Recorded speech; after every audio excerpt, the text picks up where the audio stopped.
Conference ended a confrontation on the steps of the U.S. Capitol between D.C.'s mayor and the Senate Majority Leader. And our Bruce Johnson is here with more on that part of the story. Bruce. Leslie never saw anything like this before. D.C. Mayor Vincent Gray, he'll get some points from D.C. citizens for standing up for home rule. But national Democratic leaders tonight might be asking the mayor that he get with a plan. Let's start at the end. After D.C. Mayor Vincent Gray had crashed the Democratic senator's press conference, he wanted to speak with Majority Leader Reid as he headed back up the steps to the U.S. Capitol. Sir, we are not a department of the government. We have our own money. We're simply trying to be able to spend our own money, I'm sir. on your side. Don't screw it up. Okay, I'm on your side. Move on this way. What does that mean, don't screw it up? Senator Reid, what do you mean, don't screw it up?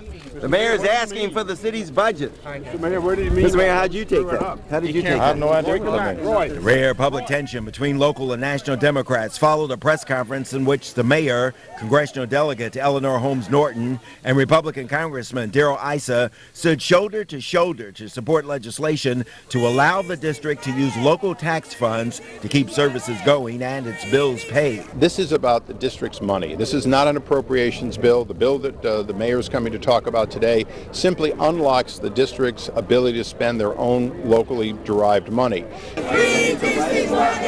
Mayor Gray says payments to charter schools, metro, and healthcare providers might not be made without the $6 billion local dollars now tied up in the stalemate between the president, Democrats in Congress, and Republicans.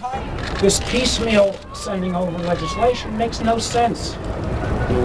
We hear appropriate anger from residents in D.C.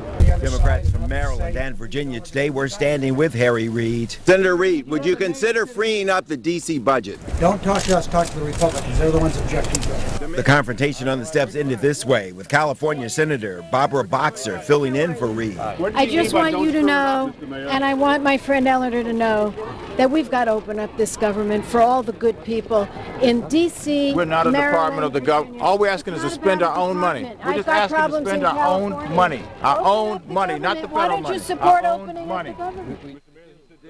Mayor Gray has kept all 32,000 city workers on the job during the federal shutdown using money from a contingency fund that had been approved by the Congress earlier. Now, that money runs out early next week, possibly as early as Tuesday. The mayor today said that he may have to send D.C. workers home, or he may have to ask them to work without pay. You know, we talk about this as a showdown, but this is not funny and this is not theatrics. This is real stuff. And when you talk about pressing Senator Reid about that comment, don't screw it up, what are we getting at? Well, what he's saying is that this is all about Obamacare. He says, and if we approve D.C.'s budget right now, tomorrow they'll come back and they'll ask for us to approve NIH's funding, then national parks. They'll want to do this piecemeal. The Republicans will fund everything but Obamacare, which means we give them everything they want. All the Democrats have right now is all or nothing. This is their position. And they're asking the mayor, you know, just trust us, stay with us on this. Well, that was a fascinating exchange on the steps of the Capitol there. Yeah, Don't see that every day, that's for sure.